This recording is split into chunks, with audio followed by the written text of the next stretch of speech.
जब ये वोटों की गिनती शुरू हो जाएगी झारखंड और महाराष्ट्र के विधानसभा चुनाव के लिए और साथ साथ बाय इलेक्शंस में, बाय इलेक्शंस जिनमें यूपी बहुत अहम है। अमीश मेरे साथ। जी किशोर, बहुत महत्वपूर्ण चुनाव, लोकसभा चुनावों के बाद महाराष्ट्र में किसकी सरकार आएगी, ये बड़ी बात है। क्या शिंदे रिपीट होंगे या फिर कहें तो युति रिपीट होगी या फिर पिछली बार की तरह 2019 की तरह कोई बड़ा खेल होगा। अब ये आप कह रहे हैं लोकसभा के बाद है या हरियाणा के बाद है? बिल्कुल हरियाणा के बाद भी है, और लेकिन क्योंकि महाराष्ट्र में लोकसभा में बीजेपी को बहुत बड़ा नुकसान हुआ था और ऑपोजिशन को बहुत बड़ा गेन हुआ था, तो एक उम्मीद की किरण बहुत बड़ी थी। नहीं तो मोमेंटम लोकसभा वाला चलेगा या हरियाणा वाला चलेगा? अब देखिए, ये तो जो एग्जिट पोल कह रहे हैं, उनको अधिकतर एग्जिट पोल को लग रहा है कि युति यानी बीजेपी की अगुवाई में अगली सरकार बनेगी, लेकिन एग्जिट पोल हरियाणा में किस तरह से सतीश जी हमारे साथ हैं। सतीश जी स्वागत आपका। एग्जिट पोल पे कुछ बोलोगे सर? मदारियों के बारे में क्या बोलवाते? नहीं बोलेंगे, कुछ नहीं बोलेंगे। एग्जिट पोल पे कोई कुछ नहीं बोलेगा। 15 एग्जिट पोल है, सिक्का उछालिए, अरे कुछ न कुछ तो सही हो जाएगा, कुछ बाकी गलत होगा। लेकिन अब अच्छा, आपकी गट फील क्या है? आपकी गट फील क्या है? बहुत क्लोज फाइट है। देखिए अखबारों में पढ़ रहा हूं, ये तो एक वो खुद भी ऐसे कह रहे हैं कि आप भी सिक्का ही उछाल रहे हैं। फीलिंग में आपके चैनल पे कह चुका हूं जी। मैं को अब लगता ही नहीं, हम सोच ही नहीं पाते हैं, इस सोच की लिमिटेशन है। हमको हरदम बीजेपी का ही एडवांटेज लगता है। हरदम बीजेपी का एडवांटेज है? हाँ। इस बार बीजेपी का एडवांटेज लग रहा है, मुझे लगता है, लेकिन क्लोज फाइट है। झारखंड में भी बोल रहा हूं भाई जी।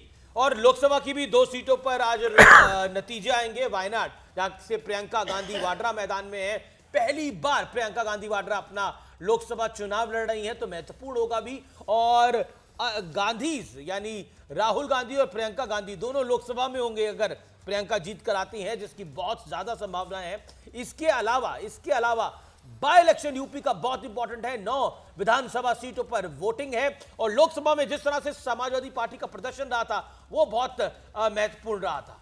उधर अमित पांडे हमारे साथ मौजूद हैं रांची से, और उनके साथ हैं बाबूलाल मरांडी साहब। अब रांची में बीजेपी को बहुत उम्मीद इस बार झारखंड के चुनाव में। अमित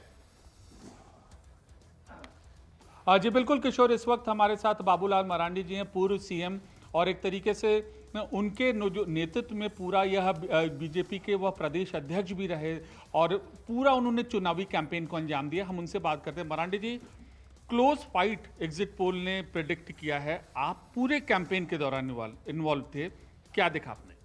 देखिए, पहली बात तो एग्जिट पोल के बारे में मुझे कुछ भी नहीं कहना है, उनका अपना तंत्र है। लेकिन भारतीय जनता पार्टी अपने कार्यकर्ताओं के बल पर हम चुनाव लड़ते हैं, और हमारे कार्यकर्ता पोलिंग बूथ तक है। उन कार्यकर्ताओं से जो हम लोगों ने फीडबैक लिया है, उस आधार पर हम ये कह सकते हैं कि झारखंड में भारतीय जनता पार्टी और एनडीए गठबंधन को भारी बहुमत से चुनाव जीत रहे हैं। हमने उसको आंकड़े में भी मैंने कहा है कि भाई 51+ सीटें हमें इस बार मिलने जा रही है। मरांडी जी, आपके जो धड़े में हैं 4 पूर्व सीएम हैं, एक पूर्व सीएम, मतलब 5 पूर्व सीएम के परिवार से लोग ताल्लुक रखते हैं। आप अपने आप को दावेदार मानते हैं अगर रिजल्ट फेवरेबल है? नहीं, मैंने बार बार कहा है कि भाई विधायक चुने जाएंगे, उसके बाद दल के नेता का चुनाव करेंगे। हमारे यहाँ कोई मुख्यमंत्री की कोई क्राइसिस नहीं है।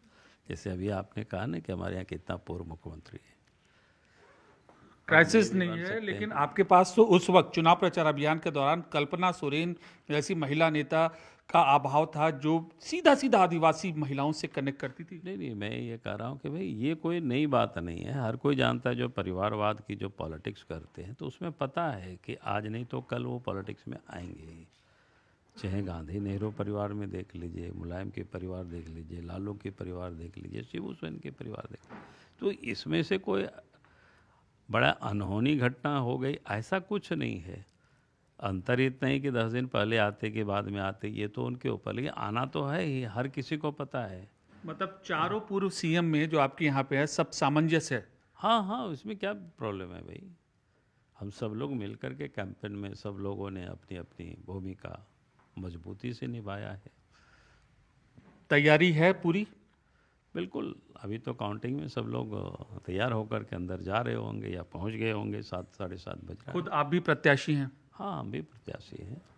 तो ये थे बाबूलाल मरांडी, और जो आत्मविश्वास से लबरेज है, और इनका यही कहना है बेशक 4 पूर्व सीएम हैं लेकिन कोऑर्डिनेशन चारों पूर्व सीएम में पूरा है, गुस्सा कुछ नहीं है। निश्चित तौर पर ये तो बोलेंगे ही कि कोऑर्डिनेशन बहुत अच्छा है, ये लेकिन ये बात बहुत अच्छा है कि ना, जब बहुत सारे सीएम दावेदार होते जी, तो अब ये अच्छा लगा मुझे स्टेटमेंट कि हमारे यहाँ क्राइसिस नहीं है। ये भी कहा हाँ कि मैं भी प्रत्याशी हूँ। हाँ, वो नहीं, नहीं, नहीं, प्रत्याशी मतलब मतलब अपने कैंडिडेट है हमको तो लगा बोले कि विधानसभा। मुख्यमंत्री के प्रत्याशी लेकिन हैं लेकिन भाई। देखिए देखिए नहीं, वो- देखिए, किशोर, अब झारखंड में एक बात है कि आदिवासी बेल्ट में हेमंत सोरेन की जो पकड़ है वो मजबूत है, और अगर ऐसा होता है और आदिवासी एरिया में हेमंत सोरेन स्वीप करते हैं और शहरों में बीजेपी उतना बेहतर नहीं कर पाती है जिसका अनुमान लगाया जा रहा है, तो फिर दिक्कत हो सकती है, फिर एक्सेस माई इंडिया का पोल जायज हो सकता है, उतना बड़ा नंबर रहेगा।